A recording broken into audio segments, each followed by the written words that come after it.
আজকে একটি গুরুত্বপূর্ণ বিষয় নিয়ে জানবো। আমরা সবাই জানি যে সরস্বতী পূজার আগে কুল বা বড়ি খেতে নেই কেন? তো এই প্রশ্নটা আমাদের মধ্যে ঘুরপাক খায়, কিন্তু এর উত্তরটা অনেকে আমরা জানি না। দেখি প্রকৃত ব্যাপারটা কী? সরস্বতী পূজার আগে কুল বা বড়ি খাওয়ার প্রথাগত নিষেধাজ্ঞার পেছনে অনেকগুলি কারণ আছে।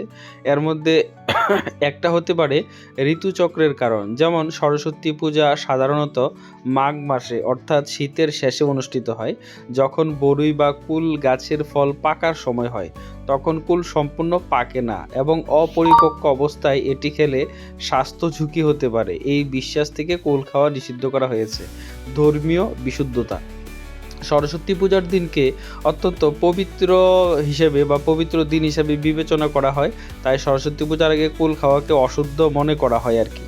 আরেকটা হচ্ছে প্রথাগত নিয়ম, যে প্রাচীনকাল থেকেই এই প্রথা চলে আসছে, তাই কুল খাওয়াটা পূজার আগে নিষিদ্ধ বলা হয়েছে।